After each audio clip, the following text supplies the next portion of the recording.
Welcome everybody to my presentation. I would like to share with you our experience in forensic structural engineering in the refurbishment and repair of a post-tension slab bridge. It has to be said that this project is not concluded and is still under study. First of all, let me show you or introduce the parts of my presentation. First, we will go on the scenario, studying the current state of the bridge. Then we'll move to the operating procedure, looking at the hypothetical causes. Then the work of most engineer effort, which is the idealization of the structure, which includes the geometry, the post-tensioning tendons, the reinforcement, the materials, the stages on study, and some of the model issues. We'll pass through the simulation and analysis with a global resistance study, also looking at the serviceability limit states, and we'll explain the proposal of refurbishment and some conclusions. In the scenario, we have to look at the bridge. It's a bridge which has 12 years old. It's a post-tension concrete slab bridge with a strength of 45 megapascals. It is curved in plan with a radius of 70 meters, and it has skew abutments. It has also structural concrete upper spine, which contributes to the resistance or the serviceability behavior of the bridge. It has a developed length of 48 meters. The stride length between abutments is 37.5 meters and a total height of 2.4 meters. Which gives a ratio or a slenderness of 37 times the length. We can also see that it has two cantilever sides, slab sides, in which are placed the footpaths. Okay, which is the problem? The current state of the bridge, it has excessive cracking. That cracks overpasses the crack width limit. There are different crack families which are placed on the footpath. We can see it on the that photograph. We have the footpath and the deck. There is also another diagonal cracking family or crack family which is placed on the bottom side of the deck next to the abutment 2. Also in the upper spine we have longitudinal cracks that go through all the spine and are most concentrated on the abutment 2 and in the center of the bridge. And also on both sides of the spine we have diagonal cracks next to the abutments. We can see those families, those crack families, which is a smear crack. Here we can see those cracks more on the center of the spine. Okay, so which is the operating procedure in order to study or to propose a refurbishment or repair? We will work on the hypothetical causes that we can objectively set, and then we will do the simulation, the idealization of the structure with its simulation and the analysis. It's a whole process that it has to be fed from one stage to another and return in order to study the refurbishment proposal.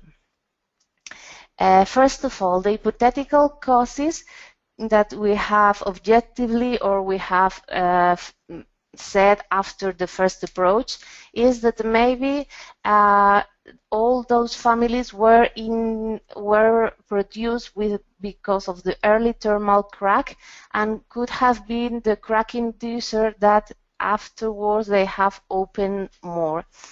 Also, the reinforcement direction is not adequate because it's not orthogonal. One are circular and the other is not radial. So on abutment 2, which is placed in the upper part of the slide, the angle between this reinforcement is very skewed. Other construction important factor was that it was concrete in August, which was 40 degrees. So maybe it has led to a decrease on the concrete resistance. The spine was concreted into 2 stages, and we have there a construction joint which is just partly bonded within a epoxy resin just in the abutments. And also the footpath, the exterior footpath, was executed with a higher pavement that it was prescribed in the project. Okay, so with these hypothetical causes, we start to work and we go on to the modeling of the bridge, the idealization of the structure. First of all, the geometry, we have our beam model in which is perfectly defined everything which is real, the shape. Then we import it and we mesh them and we have our FEM model. Regarding the post-tension tendons, we have 32 tendons, which also we have it included in our BIM model. We import and mesh it as embedded reinforcement into our FEM model or in our analytical model. Also, the reinforcements, all of them have been modelized and meshed in our model. We can see here that are the BIM model and also the analytical model. Some details of the reinforcement. We can see the high number of reinforcement we have included with no problem, and making our reinforcement groups and all the reinforcement sets. Divided it into the area in which are placed. One of the things that is very important while we are analyzing a structure is the material constitutive laws.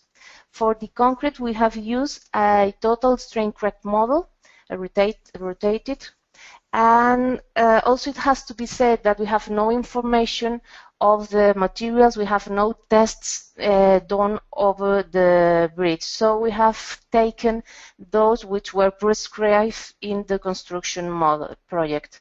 We have for the study, we have taken the mean values as it says the standard, the model code 210. For the compressing behavior, we have used the Thorenfeld curve. The strength compressive resistance of the concrete it has taken is the long-term resistance, which includes the hardening of the concrete. That's why it's 33.7 megapascals. For the tensile behavior, we have used the Hardick curve. 2 different concretes have been defined from the bridge. One which is the reinforced concrete, and we have here in the slide in light blue, which is all the parts next to the surfaces where the huge amount of reinforcement is placed, and then a plain concrete in the inner parts, which is in purple more or less.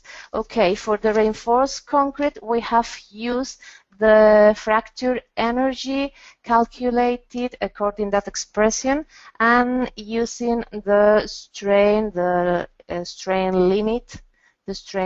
limit of the reinforcement.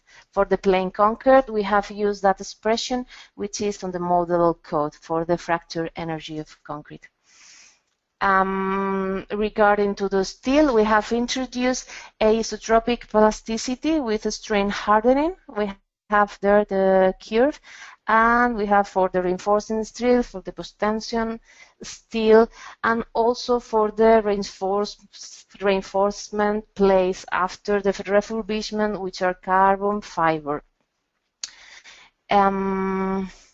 Okay, the stages of studies, we have just first introduced the self-weight with the post-tension enforcings and also the bearing anchorage, because one of the bearings is anchored to the abutment. Then in the second stage, we have put the dead loads over the footpaths and the roadway, and this blue line indicates that that's the part part which is the bridge now. So it has passed through the time, and then we are going to study it. So we remove the footpaths there, then we support the slabs of the footpaths on the abutments. Then we study the restitution of the new footpaths pavement. We apply the uniform traffic, and then we study it up to ultimate load capacity, which is in the stage of global resistance, in which we increase the traffic load. Some issues of the modeling. We have remarkable issues. For example, the reinforcement lamp and anchorage. We have used perfect bond of reinforcement. We have had to avoid duplicity of lapped bars, and other possibility would have to be used a bond slip by interface, but it was not practical because there were too many barbs. So we have cut the reinforcement and give the anchorage from one and to another. Also, in the transverse beam at supports, we have modelized them with a linear elastic behavior of the material. That was the reason was to avoid the local failure for the introduce of the tendon forces at anchorages. So let's move on to simulation and analysis. We have studied first, well, too many models and simulations has been done in order to adapt or to adjust the resistance parameters. And for the global resistance, we have used the factor method of the model code, okay, in which we have here the expression for the design resistance. We have more or less a factor of 1.30, and we have studied loading the bridge in different parts. First, the part of the roadway, then one side footpath and the other side footpath, in order to have a global resistance factor for each part of the bridge. So, starting first the global resistance of the central part, we have load it until it has collapsed. Here we have the graph of the global stability with the vertical deformation. It's a graph in we have the deformation against the steps. In the first part, up to the 50 first steps are the normal load, the removal of the footpaths, the reload, and the traffic load, and then we start to increase the traffic load. We see here that it first is linear, and then is a non-linear process, and then it goes up to collapse. Here we see very clearly the collapse of the structure. It's for 5 times the load, more the traffic load. Here we have some images of those effects. The point in which we have studied the deformation was in the upper part of the spine. We have a deformation of 0.5 meters without collapsing, and when it collapses, we see here that we have 22 meters. Also, the collapse mechanism, has been the failure of the spine in compression. We can see here the compressive stress in different stages, and near the collapse we have here the limit. We see how it increases this area, and here is it's collapsing in the right side, and then it's completely diverged. The model is just an image to see that it has diverged.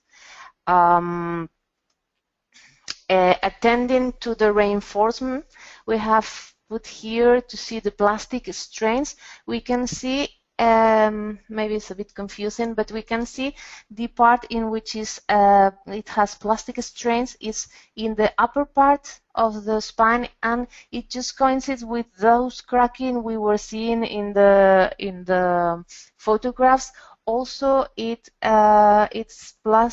gilded. The reinforcement has gel on the lateral sides of the stirrups that cross that spine. Another image, and we see which is the part which is more or less in the middle of the spine. Also, we have loaded, as I have said, we have loaded in different simulations the footpaths, and we have not found many problems. It has arrived to the ultimate factor. We can see here the deformation, and here we can see from the exterior footpath the reinforcement plastic strength. It put without new reinforcement because it's not refurbished. We see here that are just the horizontal reinforcement.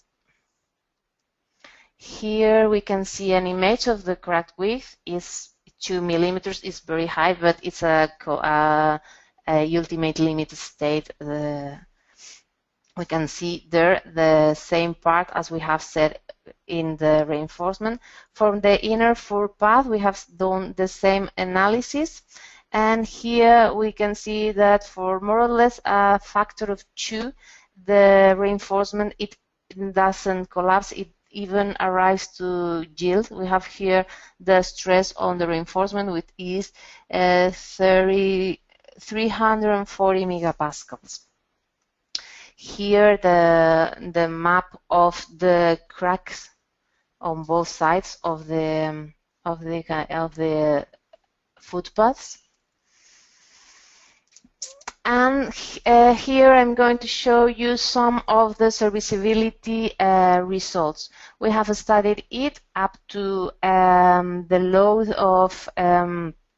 of traffic loads. Here we can see the crack pattern in the bottom of the deck and also in the lateral footpath. We can see that it coincides, total coincidence between the crack pattern on the bottom side of the footpath and of the deck compared with the photographs we have.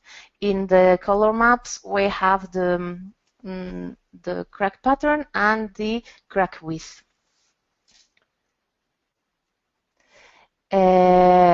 Regard to the upper part or the top part, we see the crack pattern on the cantilever of the footpath, and also we can see that incline cracks that we had on the upper spine.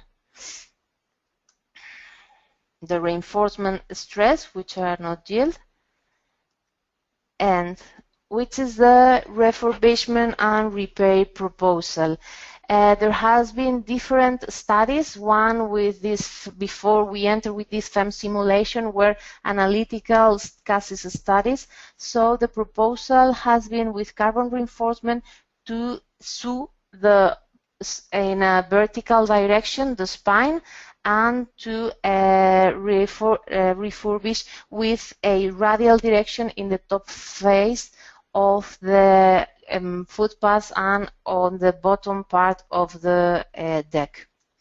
Here we can see it in plan. It's fiber reinforced polymer, okay, and we study the same stages, and in the fourth stage we introduce the carbon reinforcement. We activate it in the model.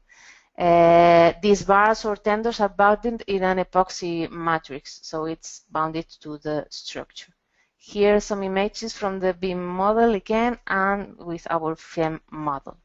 We can see here the first studies with the carbon reinforcement stresses, and we have here the stress that it gives, and another image with all the carbons located, and that's all. Okay, so to conclude that regarding to the refurbishment, we can say that carbon reinforcement increases the structural capacity of the structure. The serviceability study is under study because there is a very difference between the stiffness of one reinforcement and another's. Okay, advanced software empower engineers to provide adjusted predictions to nonlinear concrete behavior as cracking and deflections.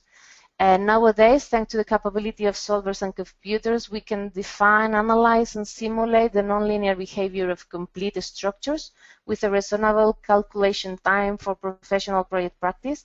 In this case, we have had 30 minutes for serviceability states and more or less 5 hours for ultimate limit states. And this analysis allows us to evaluate the residual resistance, the global safety factor of the structure, and the effectiveness of the reinforcement, both in serviceability and ultimate limit states. Okay, so thank you very much for your attention.